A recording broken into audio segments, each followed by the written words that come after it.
ನಮಸ್ಕಾರ ಸ್ನೇಹಿತರೆ, ಎಲ್ಲ SRTV ಕನ್ನಡ ಚಾನೆಲ್ ವೀಕ್ಷಕರಿಗೆ ಆತ್ಮೀಯ ಸ್ವಾಗತ. ಸ್ನೇಹಿತರೆ, ಇವತ್ತೇ ಮಾರ್ಗಶಿರ ಲಕ್ಷ್ಮೀ ವಾರ. ಮಾರ್ಗಶಿರ ಮಾಸದಲ್ಲಿ ಬರುವ ಗುರುವಾರವನ್ನು ಲಕ್ಷ್ಮೀ ವಾರ ಎಂದು ಕರೆಯುತ್ತಾರೆ. ಈ ಪವಿತ್ರವಾದ ದಿನದಂದು ನೀವೇನು ಮಾಡಿದರೂ ಮಾಡದಿದ್ದರೂ ಈ ಒಂದು ಚಿಕ್ಕ ಕತೆ ಕೇಳಿದರೆ ನಿಮ್ಮ ಮನೆಯಲ್ಲಿರುವಂತ ಅಷ್ಟ ದರಿದ್ರ ಹೋಗಿ ಅಷ್ಟೈಶ್ವರ್ಯ ಬಂದು ಸೇರಿಕೊಳ್ಳುತ್ತದೆ. ಈ ಕತೆ ಕೇಳೋಕ್ಕೂ ಮುಂಚೆ ನೀವಿನ್ನೂ ನಮ್ಮ ಚಾನೆಲ್ ಅನ್ನು ಸಬ್ಸ್ಕ್ರೈಬ್ ಮಾಡ್ಕೊಂಡಿಲ್ಲ ಅಂದ್ರೆ ಖಂಡಿತ ಈಗಲೇ ಸಬ್ಸ್ಕ್ರೈಬ್ ಮಾಡ್ಕೊಳ್ಳಿ. ಹಾಗೆ ಈ ವಿಡಿಯೋ ಇಷ್ಟ ಆದ್ರೆ ಮರೀದೇ ಒಂದು ಲೈಕ್ ಕೊಡಿ. ಸ್ನೇಹಿತರೆ, ಇದು ದ್ವಾಪರ ಯುಗದಲ್ಲಿ ನಡೆದಂತ ಕತೆ. ಸೌರಾಷ್ಟ್ರ ಎಂಬ ರಾಜ್ಯವನ್ನು ಭದ್ರಶ್ರವ ಎಂಬ ರಾಜ ಪಾಲಿಸುತ್ತಿದ್ದ. ಭದ್ರಶ್ರವ ಕೇವಲ ಪರಾಕ್ರಮಿ ಮಾತ್ರವಲ್ಲದೆ ವಿದ್ವಾಂಸಕನೂ ಆಗಿದ್ದ. ಅವನ ಹೆಂಡತಿ ಸುರಚಂದ್ರಿಕಾ. ಅವಳು ನೋಡಲು ತುಂಬಾ ಸುಂದರವಾಗಿದ್ದಳು. ಹಾಗೆ ಮಹಾಪತಿವ್ರತೆಯೆಂದು ರಾಜ್ಯದಲ್ಲೆಲ್ಲ ಕರೆಸಿಕೊಳ್ಳುತ್ತಿದ್ದಳು. ಆ ದಂಪತಿಗಳಿಗೆ 8 ಜನ ಮಕ್ಕಳಿದ್ದರು. ಅವರಲ್ಲಿ 7 ಜನ ಗಂಡು ಮಕ್ಕಳು, ಒಬ್ಬಳು ಮಗಳಿದ್ದಳು. ಅವಳ ಹೆಸರು ಶ್ಯಾಮಬಾಲ. ಒಂದು ದಿನ ಶ್ರೀ ಮಹಾಲಕ್ಷ್ಮಿ ಈ ರೀತಿ ಯೋಚಿಸಿದರು. ನಾನು ಚಿರಕಾಲ ಆ ರಾಜನ ಮನೆಯಲ್ಲಿ ನೆಲೆಸಬೇಕು. ರಾಜನ ಮನೆಯಲ್ಲಿ ನಾನು ನೆಲೆಸಿದರೆ ಕೇವಲ ಅವನು ಮಾತ್ರವಲ್ಲದೆ ಆ ರಾಜ್ಯದ ಎಲ್ಲಾ ಪ್ರಜೆಗಳು ಕೂಡ ಸುಖ, ಸಂತೋಷ, ಭೋಗ ಭಾಗ್ಯವನ್ನು ಅನುಭವಿಸುತ್ತಾರೆ. ಒಂದು ವೇಳೆ ನಾನೊಬ್ಬ ಬಡವನ ಮನೆಯಲ್ಲಿ ನೆಲೆಸಿದರೆ ಆಗಲೇ ಬಂದ ಹಣವಾದ್ದರಿಂದ ಅವನು ಯಾರಿಗೂ ಕೂಡ ಕೊಡುವುದಿಲ್ಲ. ಅವನೇ ಬಚ್ಚಿಟ್ಟುಕೊಂಡು ಅವನು ಮಾತ್ರವೇ ಆಡಂಬರ ಅನುಭವಿಸುತ್ತಾನೆ ಅಂದುಕೊಂಡು ಒಬ್ಬ ವೃದ್ಧ ಮಹಿಳೆಯ ವೇಷದಲ್ಲಿ ಭದ್ರಶ್ರವನ ಕೋಟೆಗೆ ಬಂದಳು ಮಹಾಲಕ್ಷ್ಮಿ. ಸಿಂಹದ್ವಾರದವರೆಗೂ ಬಂದಳು. ಆಗ ಒಬ್ಬ ದಾಸಿ ಬಂದು, ನೀನು ಯಾರು? ಯಾವ ಊರಿನವಳು? ನಿನ್ನ ಮನೆ ಎಲ್ಲಿದೆ? ನಿನ್ನ ಹೆಸರೇನು ಎಂದು ಕೇಳಿದಳು. ಆಗ ಮಹಾಲಕ್ಷ್ಮಿ, ನನ್ನ ಹೆಸರು ಕಮಲ. ನನ್ನ ಗಂಡನ ಹೆಸರು ಭುವನೇಶ್ವರ್. ನಾವು ದ್ವಾರಕೆಯಲ್ಲಿ ವಾಸವಿರುತ್ತೇವೆ. ನನ್ನ ಮಾತು ಶ್ರದ್ಧೆಯಿಂದ ಕೇಳು. ನಿಮ್ಮ ಮಹಾರಾಣಿ ಸುರಚಂದ್ರಿಕೆ ಹಿಂದಿನ ಜನ್ಮದಲ್ಲಿ ಒಬ್ಬ ಬಡ ವ್ಯಾಪಾರಿಯ ಹೆಂಡತಿಯಾಗಿದ್ದಳು. ಅವನು ಬಡತನದಿಂದ ತುಂಬಾ ಕಷ್ಟಗಳನ್ನು ಅನುಭವಿಸುತ್ತಿದ್ದ. ಇದರಿಂದ ದಂಪತಿಗಳಿಬ್ಬರು ಯಾವಾಗಲೂ ಕಿತ್ತಾಡುತ್ತಾ ಸಂಸಾರ ಸಾಗಿಸುತ್ತಿದ್ದರು. ಒಂದು ದಿನ ಇಬ್ಬರ ಮಧ್ಯೆ ಗಲಾಟೆ ಮಿತಿಮೀರಿ ಆ ವ್ಯಾಪಾರಿ ಹೆಂಡತಿಯನ್ನು ಜೋರಾಗಿ ಹೊಡೆದ. ಇದರಿಂದ ಕೋಪಗೊಂಡ ಅವಳು ಮನೆ ಬಿಟ್ಟು ಕಾಡಿಗೆ ಹೊರಟು ಹೋದಳು. ಆ ರೀತಿ ಒಂಟಿಯಾಗಿ ಅಳುತ್ತಿದ್ದ ಅವಳ ಮೇಲೆ ಮಹಾಲಕ್ಷ್ಮಿಗೆ ಕರುಣೆ ಬಂದು ಅವಳ ಮುಂದೆ ಪ್ರತ್ಯಕ್ಷಗೊಂಡು, ನೀನು ಕಾಡಿಗೆ ಬರಲು ಕಾರಣ ಏನೆಂದು ಕೇಳಿದರು. ಆಗ ಅವಳು ನಡೆದ ಎಲ್ಲಾ ವಿಷಯವನ್ನು ಮಹಾಲಕ್ಷ್ಮಿಗೆ ವಿವರಿಸಿದಳು. ಆಗ ಮಹಾಲಕ್ಷ್ಮಿ ಅವಳಿಗೊಂದು ವ್ರತವನ್ನು ಉಪದೇಶಿಸಿದರು. ಅವಳು ಮಹಾಲಕ್ಷ್ಮಿ ಹೇಳಿಕೊಟ್ಟಂತೆ ವ್ರತ ಮಾಡಿದಳು. ಆ ವ್ರತ ಮುಗಿಸುವಷ್ಟರಲ್ಲಿ ಅವಳಿಗೆ ಸಕಲ ಸಿರಿ ಸಂಪತ್ತು ಪ್ರಾಪ್ತಿಯಾಯಿತು. ಅವಳು ಆ ವ್ರತವನ್ನು ಸಾಯುವವರೆಗೂ ನಿಲ್ಲಿಸದೆ ಮಾಡಿದಳು. ಆ ವ್ರತ ಮಾಡಿದವರೆಲ್ಲ ಸುಖ, ಸಂತೋಷದಿಂದ ಬದುಕುತ್ತಿದ್ದಾರೆ. ಆ ವ್ರತ ಪ್ರಭಾವದಿಂದಲೇ ಈ ಜನ್ಮದಲ್ಲಿ ಆ ದಂಪತಿಗಳು ರಾಜ ರಾಣಿಯಂತೆ ಜನಿಸಿದ್ದಾರೆ. ಈಗ ಅವರಿಬ್ಬರು ಭೋಗ ಭಾಗ್ಯಗಳಲ್ಲಿ ಸುಖ, ಸಂತೋಷದಲ್ಲಿ ತೇಲಾಡುತ್ತಾ ಆ ವ್ರತವನ್ನು ಸಂಪೂರ್ಣವಾಗಿ ಮರೆತು ಹೋಗಿದ್ದಾರೆ. ಅವರಿಗೆ ಆ ವ್ರತ ನೆನಪು ಮಾಡುವುದಕ್ಕಾಗಿಯೇ ನಾನು ಇಲ್ಲಿಗೆ ಬಂದೆ ಅಂದರು ಮಹಾಲಕ್ಷ್ಮಿ. ಆಗ ಆ ದಾಸಿ, ಅಮ್ಮ, ದಯವಿಟ್ಟು ನನಗೂ ಕೂಡ ಆ ವ್ರತ ಯಾವ ರೀತಿ ಮಾಡಬೇಕೆಂದು ಹೇಳಿಕೊಡಿ ಎಂದು ಕೇಳಿಕೊಂಡಳು. ಆಗ ಮಹಾಲಕ್ಷ್ಮಿ ಆ ದಾಸಿಗೂ ಕೂಡ ವ್ರತ ಮಾಡುವ ವಿಧಾನ ವಿವರಿಸಿದರು.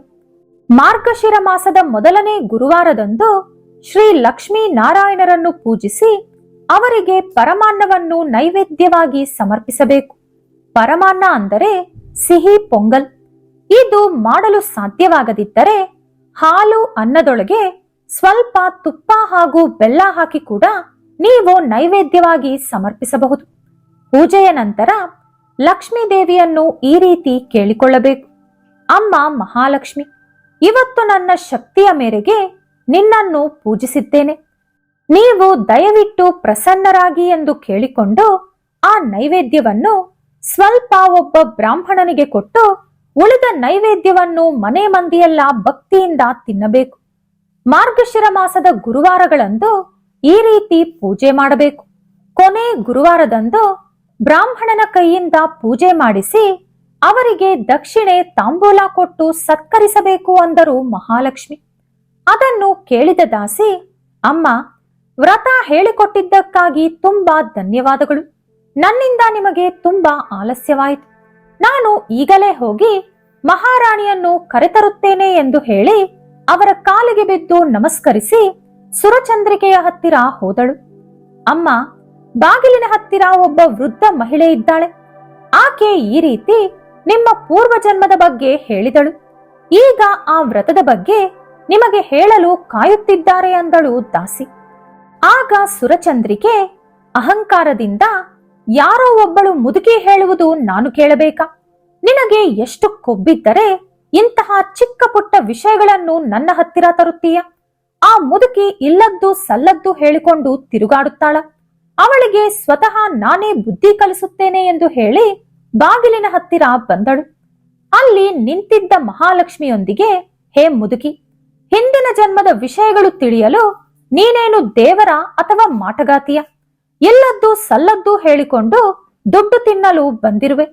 ವಯಸ್ಸಾದ ಕಾಲದಲ್ಲಿ ಈ ರೀತಿ ಮಾಡಲು ನಿನಗೆ ನಾಚಿಕೆಯಾಗಲ್ವಾ? ಇನ್ನು ಮುಂದೆ ನನ್ನ ರಾಜ್ಯದಲ್ಲಿ ನೀನು ಕಾಣಿಸಿದರೆ ನಿನಗೆ ಮರಣ ಶಿಕ್ಷೆ ವಿಧಿಸುತ್ತೇನೆ ಎಂದು ಹೇಳಿ ಆಕೆಯನ್ನು ಕಾಲಿನಿಂದ ಒದ್ದು ಅವಮಾನಿಸಿದಳು. ಅದಕ್ಕೆ ಮಹಾಲಕ್ಷ್ಮಿ, ಓ ದುಷ್ಟ ಹೆಣ್ಣೆ, ನನ್ನನ್ನು ಇಷ್ಟೊಂದು ಅವಮಾನಿಸುತ್ತೀಯ? ನಾನು ಈಗಲೇ ಹೋಗುತ್ತಿದ್ದೇನೆ. ನಾನು ಹೋದ ಮೇಲೆ ನಿನಗೆ ಗೊತ್ತಾಗುತ್ತದೆ. ನೀನು ಏನನ್ನು ನೋಡಿಕೊಂಡು ಇಷ್ಟೊಂದು ಅಹಂಕಾರ ಪಡುತ್ತಿರುವೆಯೋ ಅದೆಲ್ಲವೂ ನಿನ್ನಿಂದ ದೂರಾಗುತ್ತದೆ ಎಂದು ಹೇಳಿದರು. ಅದಕ್ಕೆ ಸುರಚಂದ್ರಿಕಾ ನಗುತ್ತಾ, ಹೇ ಮುದುಕಿ, ನಿನ್ನ ಕೊಬ್ಬು ಇನ್ನೂ ಕಡಿಮೆಯಾಗಲಿಲ್ಲವ? ಕಾಲಿನಿಂದ ಒದ್ದರೂ ನಿನಗೆ ಬುದ್ಧಿ ಬಂದಿಲ್ಲ. ಶಾಪ ಕೊಡಲು ನೀನೇನು ದೇವರ? ಇನ್ನು ಸ್ವಲ್ಪ ಹೊತ್ತು ನೀನು ಇಲ್ಲೇ ಇದ್ದರೆ ನಾನೇನು ಮಾಡುತ್ತೀನೋ ನನಗೇ ಗೊತ್ತಿಲ್ಲ ಎಂದು ಹೇಳಿ ಒಳಗಡೆ ಹೊರಟು ಹೋದಳು. ಮಹಾಲಕ್ಷ್ಮಿ ಅಲ್ಲಿಂದ ಹೋದರು. ದಾರಿಯಲ್ಲಿ ಅವರಿಗೆ ಮಹಾರಾಜನ ಮಗಳಾದ ಶ್ಯಾಮಬಾಲ ಕಾಣಿಸಿದಳು. ಕುಂಟುತ್ತಾ ಬರುತ್ತಿದ್ದ ಮಹಾಲಕ್ಷ್ಮಿಯನ್ನು ನೋಡಿದ ಯುವರಾಣಿ, ಅಜ್ಜಿ, ನಿಮಗೆ ಏನಾಯಿತು ಎಂದು ಕೇಳಿದಳು. ಆಗ ಮಹಾಲಕ್ಷ್ಮಿ ನಡೆದ ವಿಷಯವನ್ನು ಯುವರಾಣಿಗೆ ಹೇಳಿದರು. ಅದನ್ನು ಕೇಳಿದ ಯುವರಾಣಿ ಅವರ ಕಾಲಿನ ಮೇಲೆ ಬಿದ್ದು, ಅಜ್ಜಿ, ದಯವಿಟ್ಟು ನನ್ನ ತಾಯಿ ಮಾಡಿದ ತಪ್ಪಿಗೆ ನಾನು ಕ್ಷಮೆ ಕೇಳುತ್ತಿದ್ದೇನೆ. ನೀವು ಕೋಪಿಸಿಕೊಳ್ಳಬೇಡಿ. ನನ್ನ ಅಮ್ಮನನ್ನು ಶಪಿಸಬೇಡಿ. ಆ ವ್ರತದ ಬಗ್ಗೆ ನನಗೆ ವಿವರಿಸಿ ಎಂದು ಭಕ್ತಿಯಿಂದ ಕೇಳಿದಳು. ಯುವರಾಣಿಯ ಮೇಲೆ ಕರುಣೆ ತೋರಿದ ಮಹಾಲಕ್ಷ್ಮಿ ವ್ರತ ವಿಧಾನವನ್ನು ವಿವರಿಸಿದರು. ಮಹಾಲಕ್ಷ್ಮಿ ಯುವರಾಣಿಗೆ ವ್ರತಕತೆ ಹೇಳಿದ ದಿನವೇ ಮಾರ್ಗಶಿರ ಮಾಸದ ಮೊದಲನೇ ಗುರುವಾರವಾಗಿತ್ತು. ಶ್ಯಾಮಬಾಲ ಎಷ್ಟೋ ಶ್ರದ್ಧಾಭಕ್ತಿಯಿಂದ ಆ ದಿನ ವ್ರತ ಆಚರಿಸಿದಳು. ಪಕ್ಕದ ರಾಜ್ಯದಲ್ಲಿ ಸಿದ್ದೇಶ್ವರ ಎಂಬ ಮಹಾರಾಜನಿಗೆ ಮಾಲಾಧರ ಎಂಬ ಮಗನಿದ್ದ. ಆ ಮಾಲಾಧರನ ಜೊತೆ ಶ್ಯಾಮಬಾಲೆಗೆ ವಿವಾಹವಾಯಿತು. ಶ್ಯಾಮಬಾಲೆ ಈ ವ್ರತ ಮಾಡಿದ್ದರಿಂದ ಗಂಡನ ಜೊತೆ ಸುಖ, ಸಂತೋಷ, ಸಿರಿ, ಸಂಪತ್ತು, ಐಶ್ವರ್ಯ, ಆಡಂಬರ ಅನುಭವಿಸುತ್ತಿದ್ದಳು. ಶ್ಯಾಮಬಾಲೆ ಇಲ್ಲಿ ಇರುವವರೆಗೂ ಮಹಾಲಕ್ಷ್ಮಿ ಸುರಚಂದ್ರಿಕೆಯನ್ನು ಕ್ಷಮಿಸಿದ್ದರು. ಆದರೆ ಯಾವಾಗ ಶ್ಯಾಮಬಾಲೆ ಗಂಡನ ಮನೆಗೆ ಹೋದಳೋ ಆಗ ಮಹಾಲಕ್ಷ್ಮಿ ಅವರ ಆಟವನ್ನು ಶುರು ಮಾಡಿದರು. ದಿನಗಳು ಕಳೆದಂತೆ ನಿಧಾನವಾಗಿ ಭದ್ರಶ್ರವಣ ಸಂಪತ್ತೆಲ್ಲವೂ ಖಾಲಿಯಾಯಿತು. ರಾಜ ರಾಣಿ ಬೀದಿ ಪಾಲಾದರು. ಮೈ ಮೇಲೆ ಹಾಕಿಕೊಳ್ಳಲು ಒಳ್ಳೆ ಬಟ್ಟೆ ಇಲ್ಲದೆ, ತಿನ್ನಲು ಊಟ ಇಲ್ಲದೆ ತುಂಬಾ ದರಿದ್ರ ಅನುಭವಿಸುತ್ತಿದ್ದರು.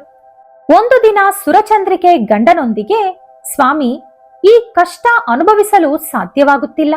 ನೀವು ನಮ್ಮ ಅಳಿಯ ಮಾಲಾಧರನ ಹತ್ತಿರ ಹೋಗಿ ನಮ್ಮ ಕಷ್ಟ ಹೇಳಿ ಸಹಾಯ ಕೇಳಿ. ಅವನು ಕೈಲಾದ ಸಹಾಯ ತಪ್ಪದೆ ಮಾಡುತ್ತಾನೆ ಎಂದು ಹೇಳಿದಳು. ಸರಿ ಎಂದು ಹೇಳಿ ಭದ್ರಶ್ರವ ಅಳಿಯನ ರಾಜ್ಯಕ್ಕೆ ಹೋದ. ದಾರಿಯಲ್ಲಿ ಒಂದು ನದಿ ದಡದಲ್ಲಿ ವಿಶ್ರಾಂತಿ ಪಡೆಯಲು ಕುಳಿತುಕೊಂಡ. ಅಲ್ಲಿ ನೀರು ತೆಗೆದುಕೊಂಡು ಹೋಗಲು ಬಂದ ಶ್ಯಾಮಬಾಲೆಯ ದಾಸಿಗೆ ಭದ್ರಶ್ರವ ಕಾಣಿಸಿದ. ಅವಳ ಕಣ್ಣಿಗೆ ಇವನ ಮುಖ ರಾಜನಂತೆ, ವೇಷ ಮಾತ್ರ ಬಿಕಾರಿಯಂತೆ ಕಾಣಿಸುತ್ತಿತ್ತು. ಹಾಗಾಗಿ ಆ ದಾಸಿ ಇವನ ಹತ್ತಿರ ಬಂದು, ನೀವು ಯಾರು? ನಿಮ್ಮ ಮುಖದಲ್ಲಿ ರಾಜಕಳೆ ಕಾಣಿಸುತ್ತಿದೆ, ಆದರೆ ನೋಡಲು ಮಾತ್ರ ಬಿಕಾರಿಯಂತೆ ಕಾಣಿಸುತ್ತಿದ್ದೀರಿ. ನೀವು ಎಲ್ಲಿಂದ ಬಂದಿದ್ದೀರಿ ಎಂದು ಕೇಳಿದಳು. ಅವನ ಕಷ್ಟ ಕೇಳುವವರು ಒಬ್ಬರೂ ಇರಲಿಲ್ಲ.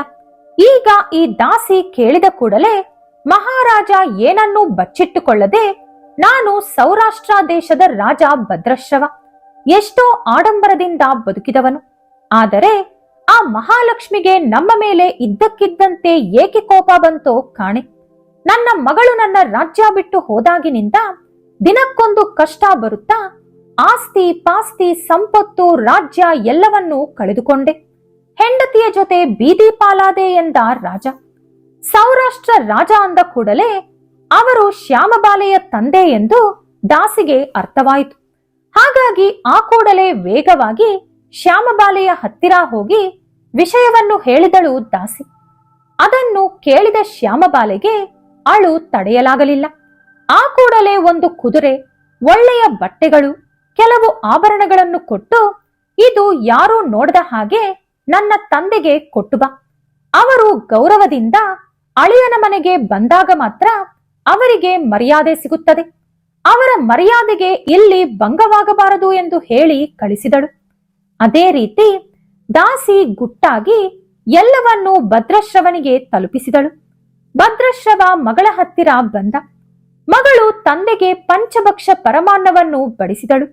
ಸಕಲ ಮರ್ಯಾದೆಗಳನ್ನು ಮಾಡಿದಳು. ತಂದೆ ಹೋಗುವ ಮುಂಚೆ ಒಂದು ದೊಡ್ಡ ಬಿಂದಿಗೆಯಷ್ಟು ಚಿನ್ನದ ನಾಣ್ಯಗಳನ್ನು ತುಂಬಿ ಕೊಟ್ಟಳು. ಭದ್ರಶ್ರವ ಅದನ್ನು ತೆಗೆದುಕೊಂಡು ಅವನ ರಾಜ್ಯಕ್ಕೆ ಬಂದು ಹೆಂಡತಿ ಕೈಗೆ ಮಡಕೆ ಕೊಟ್ಟು, ನೋಡು, ನಿನ್ನ ಮಗಳು ನನ್ನ ಮರ್ಯಾದೆ ಹಾಳಾಗಬಾರದು ಎಂದು ಈ ಬಟ್ಟೆ, ಆಭರಣಗಳು, ಕುದುರೆ ಕೊಟ್ಟು ನನ್ನನ್ನು ರಾಜ್ಯಕ್ಕೆ ಕರೆಸಿಕೊಂಡು ಸಕಲ ಮರ್ಯಾದೆಗಳನ್ನೂ ಮಾಡಿ, ನಾನು ಕೇಳುವ ಮುಂಚೆಯೇ ಈ ಬಿಂದಿಗೆ ತುಂಬಾ ಚಿನ್ನದ ನಾಣ್ಯಗಳನ್ನು ಕೊಟ್ಟು ಕಳಿಸಿದ್ದಾಳೆ ಎಂದು ಹೇಳಿದ. ಹೌದಾ ಎಂದು ಸುರಚಂದ್ರಿಕೆ ಖುಷಿ ಖುಷಿಯಾಗಿ ಆ ಬಿಂದಿಗೆಯನ್ನು ತೆಗೆದು ನೋಡಿದಳು. ಆದರೆ ಯಾವಾಗ ಆ ಬಿಂದಿಗೆ ಅವಳ ಕೈಗೆ ಬಂತೋ ಅದರೊಳಗಿದ್ದಂತ ಚಿನ್ನದ ನಾಣ್ಯಗಳೆಲ್ಲ ಕಲ್ಲುಗಳಂತೆ ಬದಲಾಗಿದ್ದವು. ಇದು ಯಾವ ರೀತಿ ಆಯಿತೆಂದು ಗಂಡ ಹೆಂಡತಿಗೆ ಅರ್ಥವಾಗಲಿಲ್ಲ. ಇದೆಲ್ಲ ನಮ್ಮ ಹಣೆ ಬರಹ ಎಂದು ಸುಮ್ಮನಾದರು. ಕೆಲ ದಿನಗಳ ನಂತರ ನಾನೇ ಹೋಗಿ ಸಹಾಯ ಬೇಡುತ್ತೇನೆ ಎಂದು ಸುರಚಂದ್ರಿಕೆ ಮಗಳ ರಾಜ್ಯಕ್ಕೆ ಹೋದಳು. ಆ ದಿನ ಮಾರ್ಗಶಿರ ಮಾಸದ ಕೊನೆ ಗುರುವಾರವಾಗಿತ್ತು. ಶ್ಯಾಮಬಾಲೆ ಒಬ್ಬ ಬ್ರಾಹ್ಮಣನನ್ನು ಕರೆದು ಪೂಜೆ ಮಾಡಿಸುತ್ತಿದ್ದಳು. ನನಗೆ ನಂಬಿಕೆ ಇಲ್ಲ, ಲಕ್ಷ್ಮಿ ನನ್ನನ್ನು ಮೋಸ ಮಾಡಿದಳು ಎಂದು ಎಷ್ಟೇ ಹೇಳಿದರೂ ಕೇಳದೆ ಬಲವಂತವಾಗಿ ಸುರಚಂದ್ರಿಕೆಯ ಕೈಯಲ್ಲೂ ಕೂಡ ಈ ಪೂಜೆ ಮಾಡಿಸಿದಳು ಶ್ಯಾಮಬಾಲೆ. ವ್ರತ ಮುಗಿದ ಮೇಲೆ ತಾಯಿಯನ್ನು ಅವಳ ರಾಜ್ಯಕ್ಕೆ ಕಳಿಸಿದಳು. ಸುರಚಂದ್ರಿಕೆ ರಾಜ್ಯಕ್ಕೆ ಹಿಂದಿರುಗಿ ಬರುವ ಹೊತ್ತಿಗೆ ಆಶ್ಚರ್ಯಕರವಾಗಿ ಅವರ ಖಜಾನೆಯಲ್ಲಿ ಚಿನ್ನಾಭರಣಗಳು, ವಜ್ರ ವೈಡೂರ್ಯಗಳು ತುಂಬಿಕೊಂಡಿದ್ದವು. ಮತ್ತೆ ಎಂದಿನಂತೆ ವೈಭವ ಬಂದುಬಿಟ್ಟಿತು. ಈ ವ್ರತ ಮಾಡಿದವರಿಗೆ ಸುಖ, ಶಾಂತಿ, ಮನಃಶಾಂತಿ ಲಭಿಸುತ್ತದೆ. ಲಕ್ಷ್ಮಿ ಕಟಾಕ್ಷ ಪ್ರಾಪ್ತಿಯಾಗುತ್ತದೆ. ಇದರಿಂದ ನಿಮಗೆ ಅಪಾರವಾದ ಹಣ ಸಂಪತ್ತು ಬರುತ್ತದೆ. ಆದರೆ ವ್ರತ ಪ್ರತಿ ವರ್ಷ ತಪ್ಪದೆ ಮಾಡಬೇಕು. ಕೊನೆಯವರೆಗೂ ಇದನ್ನು ಮಾಡುವುದು ಮಾತ್ರ ಮರೆಯಬಾರದು. ಮಾರ್ಗಶಿರ ಗುರುವಾರದಲ್ಲಿ ಈ ಕಥೆಯನ್ನು ಹೇಳಿದರೂ ಕೇಳಿದರೂ ಓದಿದರೂ ಅಪಾರವಾದ ಸಂಪತ್ತಿಗೆ ಒಡೆಯರಾಗುತ್ತೀರಿ. ಈ ವಿಡಿಯೋ ನಿಮಗೆ ಇಷ್ಟವಾದರೆ ಲೈಕ್ ಮಾಡಿ, ಶೇರ್ ಮಾಡಿ. ಇಂಥ ಹೆಚ್ಚಿನ ಉತ್ತಮ ಕಥೆಗಳಿಗಾಗಿ ತಪ್ಪದೇ ನಮ್ಮ ಚಾನೆಲ್ ಅನ್ನು ಸಬ್ಸ್ಕ್ರೈಬ್ ಮಾಡ್ಕೊಳ್ಳಿ. ನಾಳೆ ಮತ್ತೊಂದು ವಿಡಿಯೋದೊಂದಿಗೆ ಪುನಃ ಭೇಟಿಯಾಗೋಣ. ಧನ್ಯವಾದಗಳು.